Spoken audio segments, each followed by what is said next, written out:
Hello students, welcome to the online learning platform of success achievers institute. तो आज से हम जो है एक नई सीरीज के स्टार्ट करने जा रहे हैं।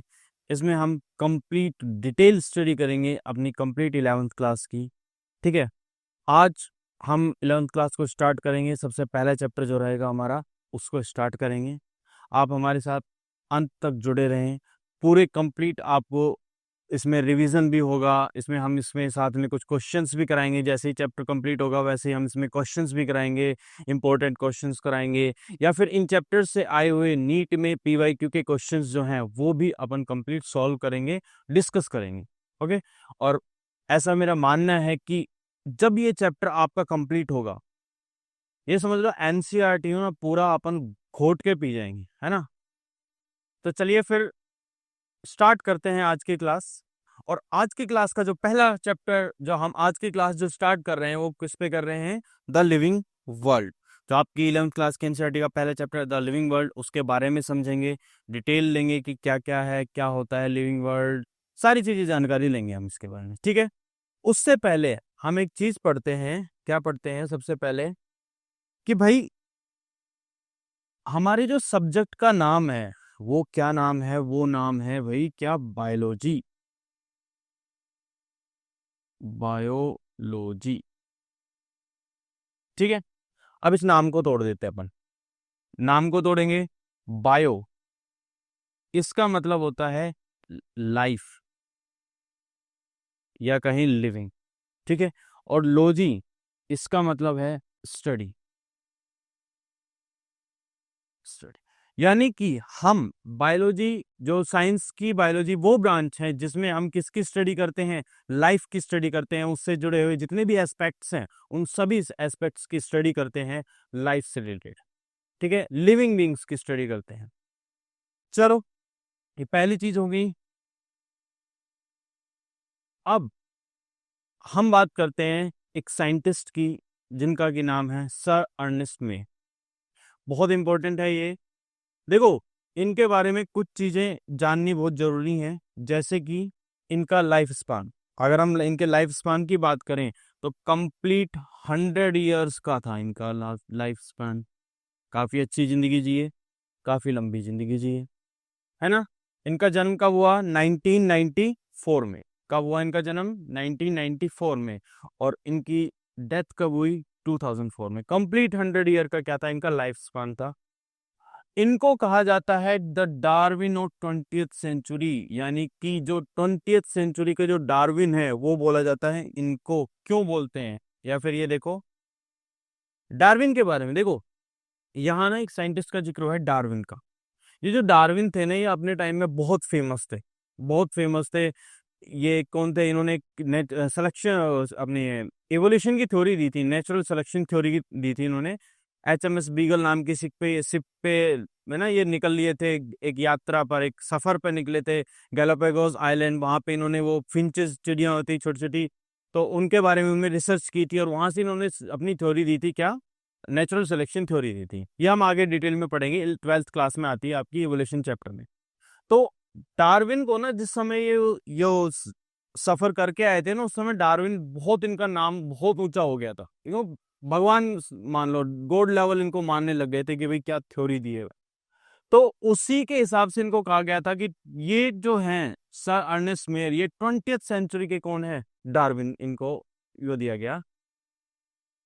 अर्नेस्ट मेयर दुनिया के 100 साइंटिस्ट, आज तक जिस भी किसी भी सब्जेक्ट को मिला लो, सारे जितने साइंटिस्ट हुए हैं उनमें अगर हम एक लिस्ट बनाए और टॉप 100 साइंटिस्ट की लिस्ट बनाए, तो उनमें एक नाम किनका होगा? सर अर्नेस्ट मेयर का होगा। यानी कि दुनिया के सभी सब्जेक्ट को मिला के अगर टॉप 100 साइंटिस्ट की लिस्ट बनाए तो फर्स्ट उनमें से एक नाम किसका आएगा? हमारे सर अर्नेस्ट मेयर का। इनको ट्रिपल क्राउन ऑफ बायोलॉजी मिले हुए थे। क्या मिला हुआ था? Triple crown of biology. 3 crown. कौन कौन से 3 क्राउन? मतलब 3 प्राइजेस। कौन कौन से प्राइजेस थे इनमें? देखो, इनको मिले हुए थे Balzan prize, the international prize for biology. कौन सा था? International prize for biology.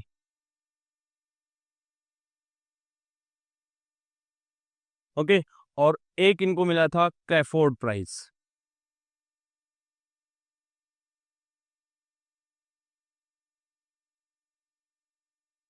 ये 3 प्राइज इनको मिले हुए थे और इनको कंबाइनली हम बोलते हैं क्या, ट्रिपल क्राउन ऑफ बायोलॉजी।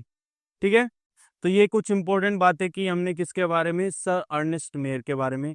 दो चीजें याद रखनी है, दोनों चीजें, एक तो चीजें क्या हो जाएगी हमारी 100 से याद आ जाएगी कि भैया इनकी लाइफ स्पान कब थी, 100 ईयर्स की इनकी लाइफ स्पान थी। ठीक है, दूसरा इनको 100 टॉप साइंटिस्ट के अंदर कंसिडर किया जाता है। ठीक है, एक हमने बात करी कि इनको बोलते हैं the Darwin of 20th century. ठीक है, तो हमने एक बात कर ली किनकी, सर अर्नेस्ट मेयर की।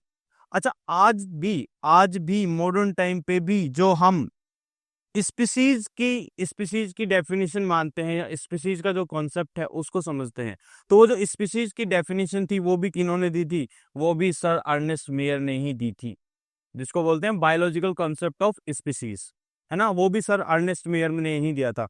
उसमें क्या था, उसको वैसे डिटेल में पढ़ेंगे, उसमें ये था कि अगर एक स्पीसीज में वो इंडिविजुअल्स आते हैं कि दो इंडिविजुअल्स अपोजिट सेक्स है, अगर वो रिप्रोड्यूस करते हैं और उनसे जो नेक्स्ट जनरेशन आती है और वो जो नेक्स्ट जनरेशन है वो भी रिप्रोड्यूस करने की कैपेबल है, देन वो जो पहले वाले दो इंडिविजुअल थे वो किसके अंडर आते हैं, वो सेम स्पीसीज के अंडर आते हैं। तो ये कॉन्सेप्ट जो बायो स्पीसीज का था वो किन्होंने दिया था, सर अर्नेस्ट मेयर ने दिया था। ठीक है, चलिए यहां तक की बात क्लियर है। ओके, अब अब हम आते हैं किस पे, लिविंग चीजों पे आते हैं, हमारा जो चैप्टर है उसको स्टार्ट करते हैं। सबसे पहले हम बात करते हैं दो चीजों की, वो है कैरेक्टरिस्टिक फीचर और एक है हमारे पास डिफाइनिंग फीचर। अब दोनों में बहुत छोटा सा डिफरेंस है, वही देख लेते हैं क्या होते हैं। देखो भाई, कैरेक्टरिस्टिक फीचर्स एक लिविंग ऑर्गेनिज्म में, एक लिविंग ऑर्गेनिज्म में जितने भी करेक्टर फीचर्स प्रेजेंट हैं वो सारे के सारे क्या होते हैं, characteristic features. All the features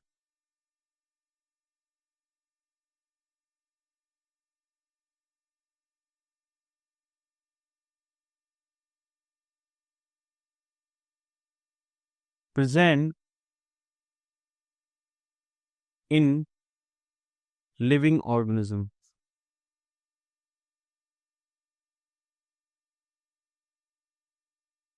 यानी कि लिविंग ऑर्गेनिज्म में जितने भी फीचर प्रेजेंट हैं वो सारे क्या हैं, कैरेक्टरिस्टिक फीचर।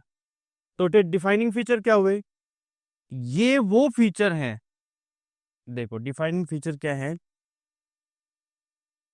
पहली चीज, ये 100% लिविंग बीइंग में प्रेजेंट होंगे। कोई भी इस अर्थ पे कोई भी लिविंग बीइंग है तो उसमें ये वाला फीचर जरूर प्रेजेंट होगा, तो ये तो 100% लिविंग बीइंग में प्रेजेंट होंगे, पहली चीज तो ये। और साथ में किसी भी किसी भी नॉन लिविंग में ये वाला फीचर प्रेजेंट नहीं होगा, नॉन लिविंग में ये फीचर प्रेजेंट नहीं होंगे। समझ रहे हो अंतर, यानी कि करेक्टरिस्टिक फीचर तो वो हो गए जो नॉर्मली एक ऑर्गेनिज्म में जितने भी फीचर प्रेजेंट है वो सारे करेक्टरिस्टिक फीचर है। डिफाइनिंग फीचर वो हैं जो सिर्फ और सिर्फ लिविंग में ही प्रेजेंट रहेंगे और लिविंग में भी हर एक लिविंग ऑर्गेनिज्म में प्रेजेंट रहेंगे, इसका कोई एक्सेप्शन नहीं होगा। और साथ में किसी भी नॉन लिविंग ऑर्गेनिज्म में ये फीचर प्रेजेंट नहीं होगा, यानी नॉन लिविंग में तो ये फीचर नहीं होगा और लिविंग में फीचर होगा, और लिविंग में भी हर एक लिविंग ऑर्गेनिज्म में होगा, इसका कोई एक्सेप्शन नहीं रहेगा। ठीक है, तो हमारी एक बात आ गई कि कैरेक्टरिस्टिक फीचर क्या है, डिफाइनिंग फीचर क्या है। आई होप ये चीजें अभी तक आपको क्लियर हो गई होंगी। ठीक है, अब हम देखते हैं कि कुछ और चीजें समझते हैं। ये ऐसे नाम हैं जो आपके एनसीईआरटी में फर्स्ट पेज पे ही हैं और कोई डिटेल में स्टडी पढ़ता नहीं है कोई डिटेल में। ठीक है, हमारे पास वर्ड आते हैं क्या, वर्ड आते हैं भाई इनएनिमेट्स एंड एनिमेट्स। देखो भाई, इनएनिमेट्स का मतलब होता है non living, non living matter, और एनिमेट्स का मतलब होता है क्या, लिविंग मैटर। तो इस अर्थ पर जितने नॉन लिविंग मैटर हैं उनको हम कंसिडर करते हैं इन एनिमेट्स में, इन एनिमेट्स में, और जितना भी लिविंग मैटर है उसको कंसिडर करते हैं किसमें, एनिमेट्स। ठीक है, इन एनिमेट्स और एनिमेट्स। एनिमेट्स यहीं से ही बना है हमारा वर्ड एनिमल। क्या बना है, एनिमल वर्ड यहीं से ही बना है, एनिमेट से। ठीक है, inanimates and animates. Next, next जो चीज बात करते हैं वो हम बात करते हैं किस चीज की, वो हम बात करते हैं एंथ्रोपोसेंट्रिक व्यू, और एक हम बात करेंगे बायोसेंट्रिक व्यू की।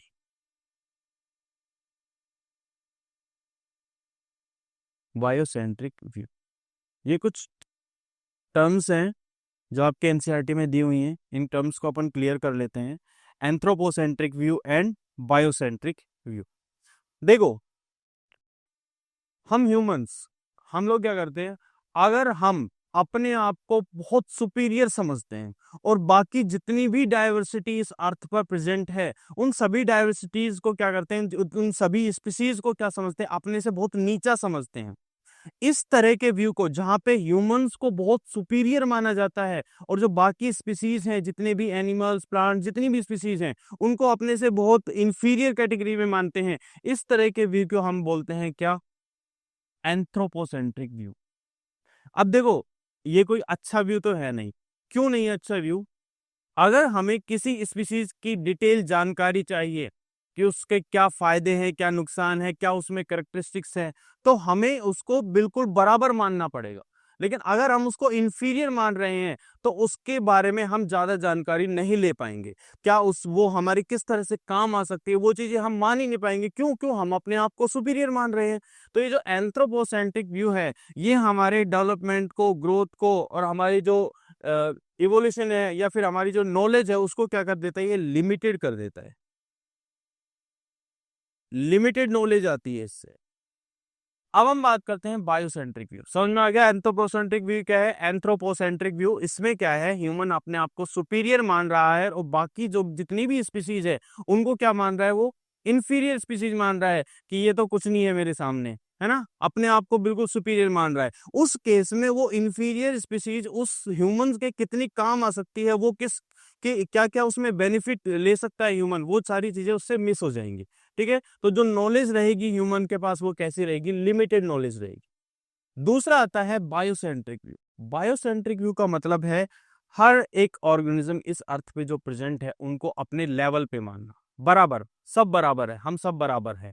अगर हम इस सोच के साथ, इस व्यू के साथ, इस नजरिए के साथ अगर हम स्टडी करते हैं, एक्सपेरिमेंट्स करते हैं, खोज करते हैं, तो हमारी जो जो नॉलेज है वो काफी अच्छी रहेगी। यानी कि अगर हम देखें तो जो बायोसेंट्रिक व्यू है ये मच बेटर है कि as compare to anthropocentric view. ठीक है, दो चीज हमने पढ़ी, एक तो एंथ्रोपोसेंट्रिक व्यू पढ़ा और एक हमने पढ़ा बायोसेंट्रिक व्यू। बायोसेंट्रिक में हम ह्यूमंस अपने बराबर मानते हैं, अपने समान मानते हैं सभी जितनी भी स्पीसीज इस अर्थ पर प्रेजेंट है। और एंथ्रोपोसेंट्रिक व्यू में हम क्या मानते हैं, अपने आप को सुपीरियर मानते हैं और बाकी स्पीसीज को क्या मानते हैं, इंफीरियर मानते हैं। ठीक है, चलो भाई, अभी तक क्लियर है सभी बात? नेक्स्ट जो है वो हम बात करते हैं सिमिलैरिटीज की, कि भाई सिमिलैरिटीज कितनी तरह की होती है। हम सिमिलैरिटीज नॉर्मली दो तरह की मानते हैं। एक होती हैं हॉरिजॉन्टल सिमिलैरिटीज, हॉरिजॉन्टल सिमिलैरिटीज, और एक आती है हमारे पास कौन सी, वर्टिकल सिमिलैरिटी।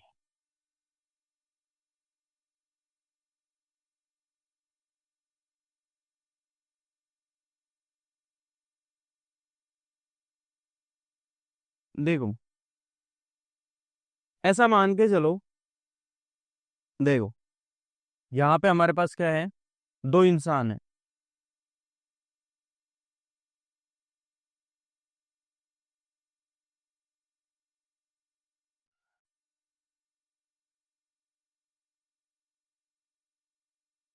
ये दोनों भाई भाई हैं, दोनों क्या हैं, भाई भाई हैं। हो सकता है भाई बहन, बहन बहन भी हो सकती है, दोनों भाई भाई हैं। अब इन दोनों में कुछ ना कुछ समानताएं होंगी, कुछ ना कुछ सिमिलरिटीज होंगी, ठीक है। और एक दो इंसान ऐसे हैं,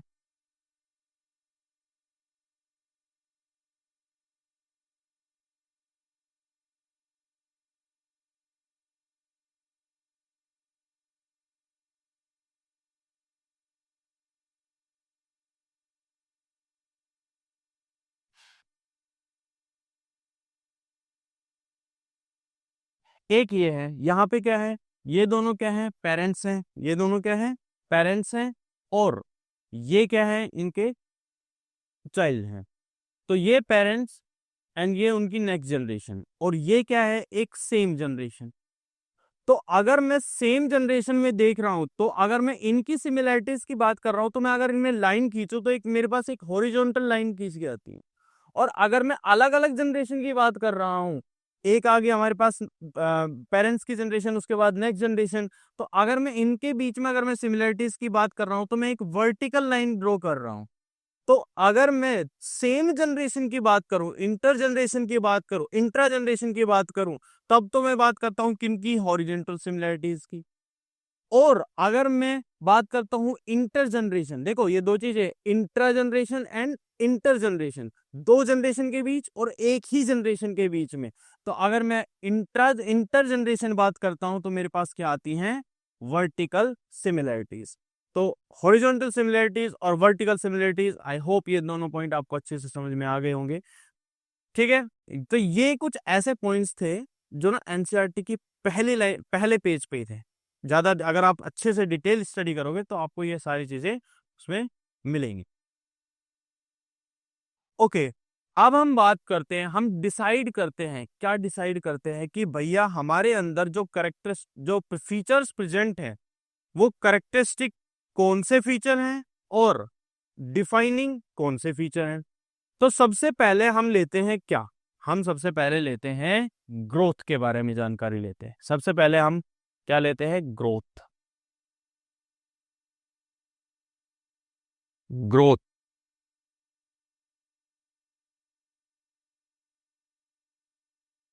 देखो भाई, ग्रोथ क्या है, क्या ये कैरेक्टरिस्टिक फीचर है, क्या ये डिफाइनिंग फीचर है, अभी देख लेते हैं। पता लग जाएगा कि क्या ग्रोथ हर एक लिविंग ऑर्गेनिज्म में होती है और क्या ग्रोथ सिर्फ और सिर्फ लिविंग ऑर्गेनिज्म में होती है। देखते हैं, पता लग जाएगा अभी। देखो भाई, ग्रोथ का मतलब क्या है, ग्रोथ ना दो तरीके से डिफाइन कर सकते हैं हम लोग। कैसे, एक तो क्या है कि भैया अगर साइज में इंक्रीज हो रहा है, किस चीज में इंक्रीज हो रहा है, साइज में, इंक्रीज इन साइज, तो भी क्या है, ग्रोथ है। भाई साइज बढ़ रहा है तो भी ग्रोथ है, ठीक है।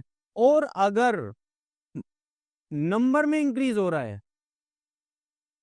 इंक्रीज इन नंबर, तो नंबर में इंक्रीज होना भी क्या है, ग्रोथ है, ठीक है।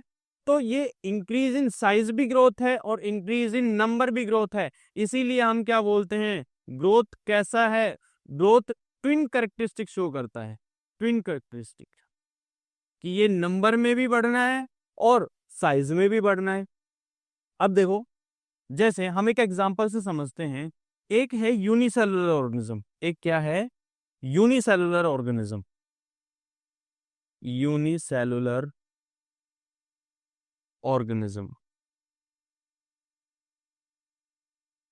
यूनिसेलुलर ऑर्गेनिज्म अगर है, तो इसका, अगर ये ग्रोथ कर रहा है, मतलब कि अगर ये अपने नंबर को इंक्रीज कर रहा है, यानी एक एक सेल है, ठीक है, इसने ग्रो किया, एक से दो सेल हो गए, दो से तीन सेल, चार सेल हो गए, ठीक है। तो ये ग्रोथ जो है, ये क्या है इसका, नंबर वाला, कि भैया नंबर इंक्रीज हो रहा है, तो ये नंबर वाला ग्रोथ हो गया। लेकिन अगर मैं बात करूं मल्टी सेलुलर,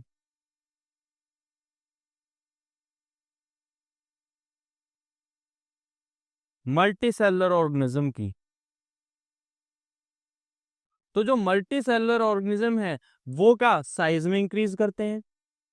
जैसे प्लांट है, प्लांट छोटा है, बड़ा है, उससे बड़ा होता जा रहा है, तो उसका साइज इंक्रीज हो रहा है। एनिमल्स होते हैं, एनिमल्स भी साइज में इंक्रीज करते हैं। तो यहाँ पे मल्टी सेलुलर ऑर्गेनिज्म के लिए साइज में इंक्रीज होना ग्रोथ है, और यूनिसेलुलर ऑर्गेनिज्म के लिए नंबर में इंक्रीज होना ग्रोथ है। समझ में आया ये चीज? अच्छा, अब एक चीज और देखो, क्या ये यूनिसेलुलर ऑर्गेनिज्म में जो ये ग्रोथ हो रही है, क्या मैं इसी को ही रिप्रोडक्शन नहीं बोल सकता? बोल सकता हूँ कि नहीं बोल सकता? हाँ सर, बिल्कुल बोल सकते हो। क्यों? क्योंकि रिप्रोडक्शन भी तो यही है कि नंबर में इंक्रीज होना। तो अगर मैं बात करूं कि यूनिसेलुलर ऑर्गेनिज्म जो होते हैं, इनके लिए ग्रोथ और रिप्रोडक्शन ये दोनों एक ही इवेंट आ जाते हैं। समझ में आया कि भाई नंबर में इंक्रीज हो रहा है तो भी ग्रोथ है, और नंबर में इंक्रीज होना यहाँ पे रिप्रोडक्शन भी है। तो दोनों के दोनों इवेंट यूनिसेलुलर ऑर्गेनिज्म के लिए क्या हो जाते हैं? सेम हो जाते हैं। लेकिन अगर मैं बात करूं किसकी? मल्टी सेलुलर ऑर्गेनिज्म की। अगर मैं किसकी बात करूं? मल्टी सेलुलर ऑर्गेनिज्म की। तो भाई ये देखो कि मल्टी सेलुलर ऑर्गेनिज्म में रिप्रोडक्शन और ग्रोथ ये दोनों एक्सक्लूसिव इवेंट्स है, दोनों बिल्कुल अलग अलग चीजें हैं। ठीक है, यहाँ पे साइज में इंक्रीज होना तो क्या है, जैसे हमारे क्या हो गया, मान लो हमारी हाइट बढ़ रही है, अब साइज इंक्रीज हो रहा है, ग्रोथ हो रही है। ठीक है, तो वो रिप्रोडक्शन थोड़ी है। लेकिन अगर हम एक दो से तीन होते हैं, दो से चार होते हैं, वो क्या है? रिप्रोडक्शन है। तो रिप्रोडक्शन और ग्रोथ मल्टी सेलुलर ऑर्गेनिज्म में क्या होती है? अलग अलग होती है। समझ में आया दोनों चीजें? चलो, अब देखो, जो प्लांट्स होते हैं क्या होते हैं? प्लांट्स, प्लांट्स की बात करते हैं। प्लांट्स, प्लांट्स नॉर्मली क्या होता है? Through out their life plants grow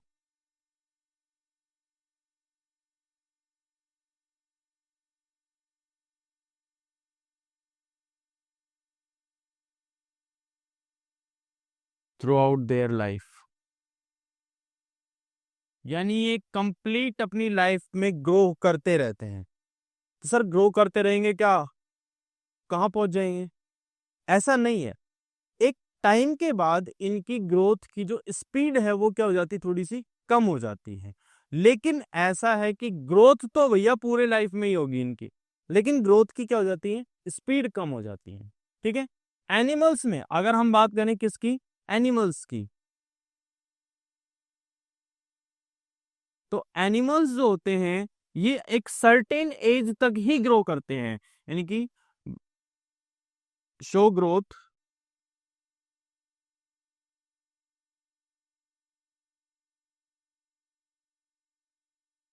show growth till certain age, यानी एक सर्टेन एज तक ही ये क्या करते हैं? ग्रो शो करते हैं। ठीक है, अभी तक की बात करें भाई, ग्रो तो सारे कर रहे हैं, एनिमल्स तो सारे के सारे ग्रो कर रहे हैं। तो क्या ये डिफाइनिंग फीचर हो गया ग्रोथ? क्या? क्योंकि देखो भाई, एनिमल्स अभी तक हमने जितनी भी बात की है वो सारे के सारे एनिमल्स ग्रो कर रहे हैं, कर रहे हैं ना ग्रो। एनिमल्स भी ग्रो कर रहे हैं, प्लांट्स भी ग्रो कर रहे हैं, तो क्या ये डिफाइनिंग फीचर हो गया? अभी देखते हैं। अच्छा, वो अभी दूसरा क्राइटेरिया भी तो रह रहा है ना कि ये चीज नॉन लिविंग में नहीं होनी चाहिए। तो क्या नॉन लिविंग जो चीजें होती हैं वो भी ग्रो करती हैं क्या? देखो, नॉन लिविंग थिंग्स की बात करते हैं। नॉन लिविंग थिंग्स, एक बात सुनो, यहाँ पे हमारे क्या है? माउंटेन है। क्या है? माउंटेन है, हिमालय पर। ठीक है, वहां पे क्या हुआ? स्नोफॉल हुआ भाई। क्या हो गया? स्नोफॉल हो गया। अब जब स्नोफॉल हुआ तो इस माउंटेन के साइज में इंक्रीज हो गया कि नहीं हो गया? स्नो जमा हो गया, तो इस माउंटेन के साइज में क्या हो गया? इंक्रीज हो गया। हुआ कि नहीं हुआ? हो गया ना। तो एक तरह से ये भी तो क्या हो गई? ये भी तो क्या हो गई? ये भी क्या हो गई? ग्रोथ हो गई। यानी सब्सटेंस के अक्यूमुलेशन से भी तो ग्रोथ हो सकती है ना। कि भैया जैसे डेजर्ट में होते हैं, डेजर्ट में जो रेत के टीले होते हैं उन पे ऐसे हवा चली और ऊपर रेत जमा होती गई, उन टीलों की ग्रोथ हो गई। तो सबस्टेंस चीजें एक के ऊपर एक एक्यूमुलेट होके और वो भी ग्रोथ कर रही हैं। तो ये वाली जो ग्रोथ है ये नॉन लिविंग थिंग्स भी तो शो कर रहे हैं ना। इसीलिए ग्रोथ एक डिफाइनिंग फीचर नहीं है, यानी कि जो ग्रोथ है it is not a defining feature. तो कैसा फीचर हुआ ये कैसा फीचर हुआ, ये हो गया हमारे पास कैरेक्टरिस्टिक फीचर। कैसा? Characteristic feature.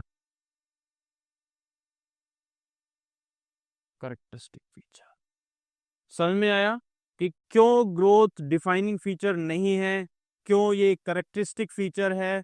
ठीक है, कि भाई ग्रोथ जो है ये एनिमल्स में तो होती है, सभी एनिमल्स में हो रही है, नो डाउट, कोई एक्सेप्शन नहीं है इस चीज का, लेकिन ये नॉन लिविंग थिंग्स में भी हो रही है, इसलिए ये क्या हो गई? कैरेक्टरिस्टिक फीचर हो गई। डिफाइनिंग के लिए हमने बात करी थी कि किसी भी नॉन लिविंग थिंग्स में वो फीचर नहीं मिलना चाहिए, तभी वो डिफाइनिंग फीचर होगा।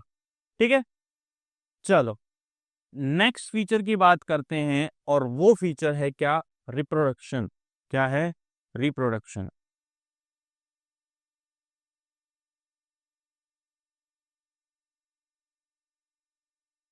रिप्रोडक्शन। अब क्या, पहली चीज, क्या नॉन लिविंग थिंग्स रिप्रोड्यूस करते हैं क्या? नहीं, नॉन लिविंग थिंग्स रिप्रोड्यूस नहीं करते। तो इसमें जो सेकंड वाला पॉइंट है ना कि भैया कोई भी नॉन लिविंग थिंग ये चीज शो नहीं करना चाहिए, तो वो चीज तो क्लियर हो गई कि रिप्रोड्यूस नहीं करते। चलो, रिप्रोडक्शन, इसका मतलब क्या है? रिप्रोडक्शन का मतलब है रिप्रोड्यूस, यानी अपने जैसे और प्रोड्यूस करना। रिप्रोड्यूस अपने जैसी और प्रोजेनी बनाना, एक नए ऑर्गेनिज्म का क्रिएट करना, एक नए नए ऑर्गेनिज्म का फॉर्मेशन करना अपने जैसे। ठीक है, दैट इज रिप्रोडक्शन। रिप्रोडक्शन जो है हमारे पास कितने तरह का होता है? दो टाइप्स का होता है। एक तो होता है asexual, asexual mode of reproduction,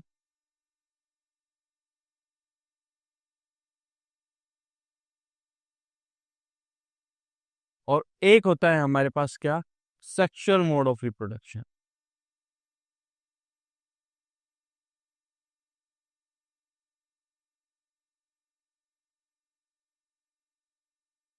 sexual mode of reproduction. ठीक है, asexual mode of reproduction and sexual mode of reproduction. देखो भाई, जहां पे केवल सिंगल पेरेंट रिक्वायर है, क्या है? सिंगल पेरेंट रिक्वायर, तब तो क्या है? वो एसेक्सुअल मोड ऑफ रिप्रोडक्शन। और अगर जहां पे टू पेरेंट रिक्वायर हैं, दो पेरेंट्स चाहिए, तो वो क्या है? Sexual mode of reproduction. Asexual mode of reproduction में क्या नहीं होता? गैमेट फॉर्मेशन नहीं होते, और गैमेट नहीं बनता तो फर्टिलाइजेशन भी नहीं होता। तो अगर मैं बात करूं यहाँ पे कि नो गैमीट फॉर्मेशन,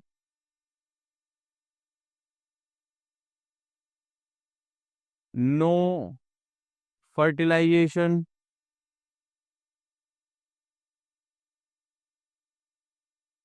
और वेरिएशन, देखो जो गैमेट्स नहीं बन रहे, सिंगल पेरेंट है, तो वेरिएशन भी क्या होते हैं? ना मात्र के होते हैं, बिल्कुल ना मात्र के,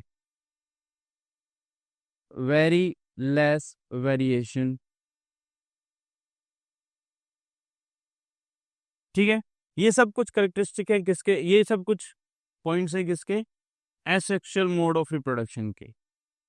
ठीक है, अब ये सारी चीजें होती किस में है? सेक्सुअल मोड ऑफ रिप्रोडक्शन में होती है। अब ये जो एसेक्सुअल मोड ऑफ रिप्रोडक्शन है ये भी अलग अलग टाइप का होता है, अलग अलग ऑर्गेनिज्म अलग अलग तरह से शो करता है। जैसे फिजन, क्या? फिजन, फिजन टुकड़े होना। ठीक है, तो एक होता है इसमें बाइनरी फिजन। क्या होता है? Binary fission. और एक होता है इसमें क्या? Multiple fission. Multiple fission. तो बाइनरी फिजन कौन शो करता है, हमने पढ़ा है ये चीज, कौन शो करता है, अमीबा। और मल्टीपल फिजन कौन शो करता है, प्लाज्मोडियम। 10th में है ना ये सारी चीजें, ठीक है। अच्छा, और कौन से टाइप होते हैं रिप्रोडक्शन के, भाई फिजन तो हो गया, और साथ में कौन सा होता है हमारे पास, एक हम पढ़ते हैं बडिंग। क्या, बडिंग। बडिंग किस में होती है, बडिंग हमने पढ़ा है किस में होती है भाई, हाइड्रा में होती है, यीस्ट में होती है, ये सब किस में होती है, बडिंग होती है इनमें। और कौन सा है, और कौन सा टाइप है हमारे पास, बडिंग के बाद आ जाता है हमारे पास क्या, रीजनरेशन।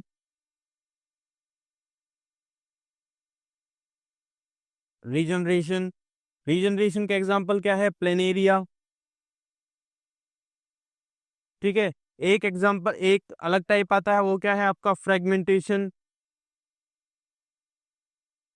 फ्रेगमेंटेशन, फ्रेगमेंटेशन किस में होता है, हमने पढ़ा था स्पायरोगायरा में आता है। स्पायरोगायरा, स्पायरोगायरा क्या है, एक एल्गी है, ठीक है। और साथ में जो फंगस होते हैं, तो प्रोटोनीमा, जो प्रोटोनीमा होता है फंगस का, प्रोटोनीमा ऑफ फंगस, इनमें भी क्या होता है, फ्रेगमेंटेशन होता है। तो ये सारी चीजें किसकी, हमारी एसेक्सुअल मोड ऑफ रिप्रोडक्शन की आती हैं, ठीक है। और सेक्सुअल मोड ऑफ रिप्रोडक्शन तो ह्यूमंस में, एनिमल्स में, बहुतों में होता ही है, ठीक है। चलो, अब देखो, अब हम बात कर रहे हैं कि क्या रिप्रोडक्शन एक डिफाइनिंग फीचर है। भाई एक चीज तो क्लियर हो गई कि ये किसी भी नॉन लिविंग में नहीं होता, ठीक है। तो क्या ये हर एक लिविंग ऑर्गेनिज्म में होता है, चलो देखते हैं। साइंटिस्टों ने क्या किया, एक ऑर्गेनिज्म बनाया, कौन, जिसको नाम दिया, क्या नाम दिया, म्यूल। क्या नाम दिया, mule. Donkey and horse, donkey and horse का क्रॉस करा के एक ऑर्गेनिज्म बनाया जिसका नाम क्या है, म्यूल। अब म्यूल जो होता है ये कैसा होता है, ये स्टेराइल होता है। ये कैसा होता है, स्टेराइल, यानी कि ये रिप्रोड्यूस नहीं कर सकता। और भी एग्जांपल ले लेते हैं इसमें, हिन्नी, ये भी क्या होते हैं, स्टेराइल होते हैं, ठीक है। और लाइगर, ये भी क्या है, स्टेराइल है। और टिगोन, ये भी क्या है, स्टेराइल है। तो ये सब रिप्रोड्यूस नहीं कर सकते, लेकिन लिविंग तो है ना, रिप्रोड्यूस नहीं कर सकते ये सब। क्यों नहीं कर सकते, क्योंकि जो इनके पेरेंट्स हैं, अब देखो इन दोनों के जो पेरेंट्स हैं वो कौन है, tiger and lion, tiger and lion. और इन दोनों के पेरेंट्स कौन है, डंकी एंड हॉर्स।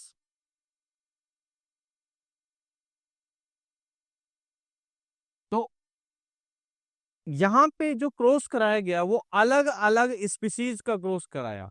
तो जो याद है सर अर्नेस्ट मेयर की डेफिनेशन थी हमारे पास, बायोलॉजिकल कॉन्सेप्ट ऑफ स्पीसीज, कि अगर दो सेम स्पीसीज के ऑर्गेनिज्म के बीच में रिप्रोडक्शन होगा और उससे अगर जनरेशन बनेगी तो वो कैसी बनेगी आपकी, कैसी बनेगी, रिप्रोडक्टिवली एक्टिव बनेगी, रिप्रोडक्टिवली एक्टिव बनेगी। लेकिन यहाँ पे क्या हो रहा है, दो डिफरेंट ऑर्गेनिज्म का, दो डिफरेंट स्पीसीज का हमने क्रॉस कराया है।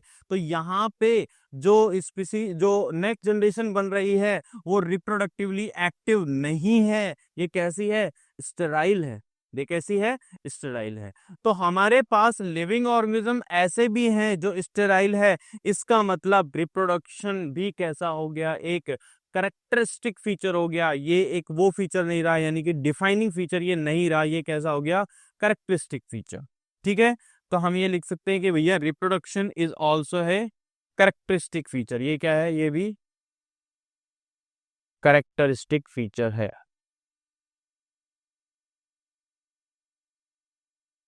करेक्टरिस्टिक, ठीक है। दोनों चीजें समझ में आ गई कि ग्रोथ क्यों आपकी करेक्टरिस्टिक फीचर है। अब हमने बात कर ली किस चीज की, कि भैया ये जो रिप्रोडक्शन है ये क्यों करेक्टरिस्टिक फीचर है। ठीक है, आई होप अभी तक आपको सबको सब कुछ समझ में आ रहा होगा। एक बार हमने अभी तक जितना भी पढ़ा है उसको एक बार क्विक रिवीजन कर लेते हैं। हमने क्या पढ़ा है? हमने पढ़ा है कि भैया, एक सेकेंड, हमने सबसे पहले सर अर्नेस्ट मेयर के बारे में पढ़ा। इनके बारे में पढ़ा, क्या पढ़ा हमने? कि इनका जो लाइफ स्पैन है वो कितने का है, 100 ईयर्स का इनका लाइफ स्पैन रहा है। ठीक है, इनको ट्रिपल क्राउन ऑफ बायोलॉजी मिला हुआ है। क्या मिला हुआ है इनको? Triple crown of biology. क्या मिला हुआ है? The triple crown of biology मिला हुआ है। ठीक है, उसके बाद अगर हम बात करें इनको जो ट्रिपल क्राउन है उसमें कौन कौन से आते हैं? द बाल्जमन प्राइज आता है, इसमें the international prize for biology आता है। ठीक है, उसके बाद आता है इसमें क्या? द क्रैफोर्ड प्राइज आता है। ये 3 मेन प्राइज आते हैं। उसके बाद इनका जन्म कब हुआ था? 1994 में। इनकी डेथ कब हुई? 2004 में। इनको क्या बोलते हैं? The Darwin of 20th century बोलते हैं। ठीक है, ये हमने बात की थी सर अर्नेस्ट मेयर में। उसके बाद हमने एक और बात की थी कि इनको क्या बोलते हैं? दीज, ये दुनिया के 100 ग्रेटेस्ट साइंटिस्ट में इनको शामिल किया जाता है। ठीक है, इन्होंने ही क्या दी थी? बायोलॉजिकल कॉन्सेप्ट ऑफ स्पीसीज दी थी। स्पीसीज का जो आज भी हम मानते हैं जिस स्पीसीज की डेफिनेशन को, वो इन्होंने ही दी थी, सर अर्नेस्ट मेयर ने ही दी थी। ठीक है, उसके बाद हमने क्या बात की? उसके बाद हमने बात की करेक्टरिस्टिक फीचर की। भैया की करेक्टरिस्टिक फीचर क्या होते हैं? ठीक है, हमने देखा कि भाई करेक्टरिस्टिक फीचर क्या होते हैं। ऐसे फीचर जो हर एक ऑर्गेनिज्म में प्रेजेंट है उनको बोलते हैं, मतलब हर ऑर्गेनिज्म में जितने भी फीचर प्रेजेंट है उन सभी को क्या बोलते हैं? हम करेक्टरिस्टिक फीचर बोलते हैं। डिफाइनिंग फीचर की बात की, यानी कि ऐसे जो सारे के सारे लिविंग में होंगे और किसी भी नॉन लिविंग में नहीं होंगे। यानी कि नॉन लिविंग में तो एब्सेंट रहेंगे और लिविंग में क्या रहेंगे? प्रेजेंट रहेंगे। तो ये क्या हो गया हमारे पास? डिफाइनिंग फीचर हो गए।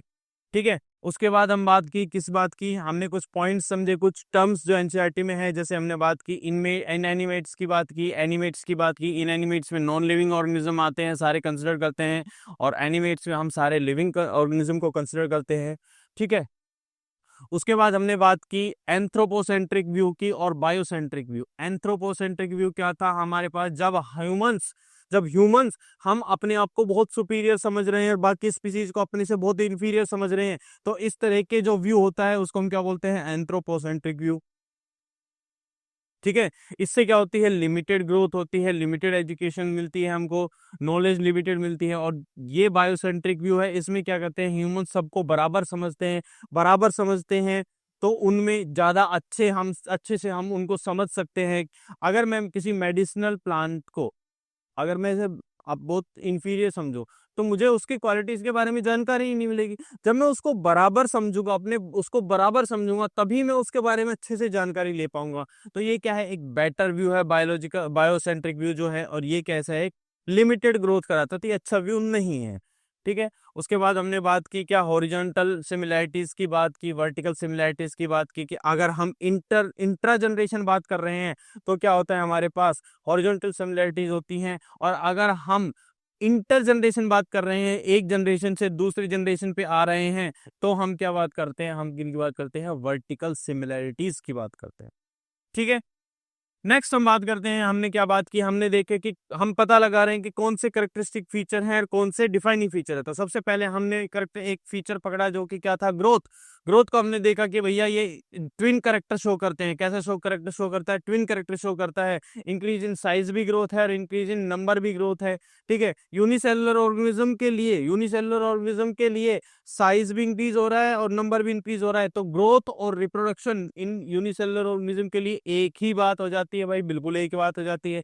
लेकिन अगर हम मल्टी सेलुलर ऑर्गेनिज्म की बात करें, तो मल्टी सेलुलर ऑर्गेनिज्म क्या है? इनमें ये दोनों एक्सक्लूसिव इवेंट्स हो जाते हैं, यानी कि इनमें रिप्रोडक्शन बिल्कुल डिफरेंट चीज है और इनमें ग्रोथ क्या है? बिल्कुल अलग चीज है। ठीक है, ये हमने बात की थी। उसके बाद हमने देखा था कि यार सिर्फ लिविंग ही नहीं, अच्छा हमने देखा plant through out life grow करते हैं। हाँ, बाद में उनकी स्पीड स्लो हो जाती है, लेकिन ग्रो तो थ्रू आउट ही करते हैं।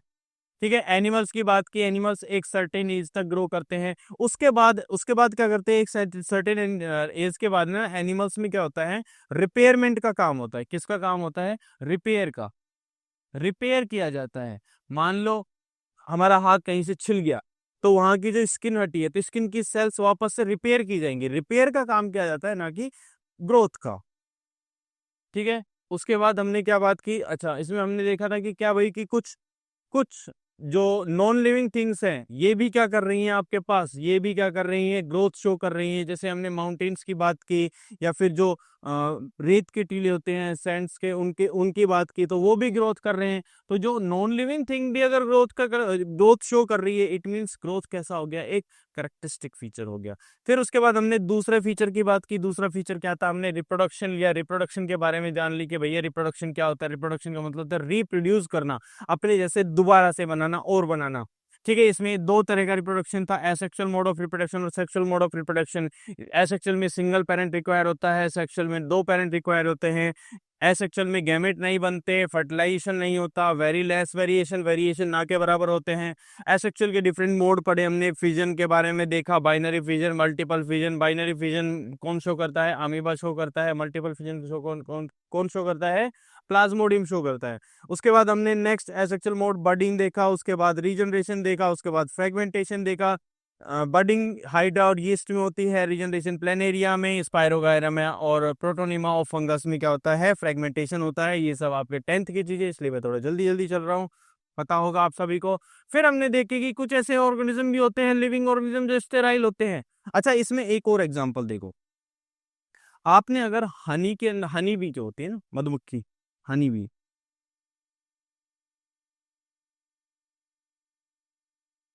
हनी बी के अंदर तीन तरह की मधुमक्खियां होती हैं। एक उसमें एक होती हैं क्वीन, एक होती हैं वर्कर बी, और एक होती हैं drones. Queen, worker bee and drones. ठीक है। तो ये जो वर्कर बी होती हैं, ये कैसी होती हैं, ये भी क्या होती हैं, स्टेराइल होती हैं। ये कैसे होती हैं, स्टेराइल होती हैं, यानी ये रिप्रोड्यूस नहीं कर सकती। तो हमारे पास एक और एग्जांपल आ गया, जिससे हम ये शो करते हैं कि भैया जो रिप्रोडक्शन है क्या है, ये एक करेक्टरिस्टिक फीचर है, डिफाइनिंग फीचर नहीं है।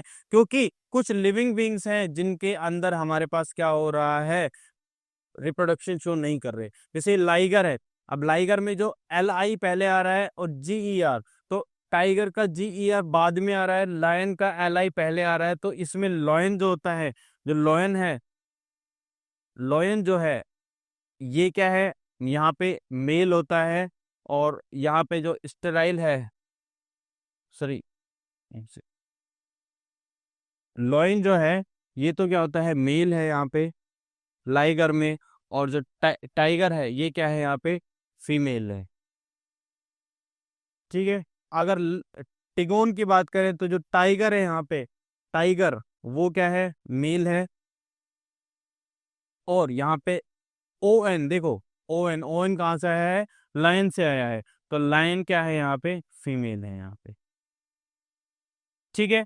तो ये जो एग्जाम्पल्स हैं ये सब कैसे हैं, लिविंग तो हैं, है तो लिविंग, लेकिन ये स्टेराइल है, ये रिप्रोड्यूस नहीं कर सकते।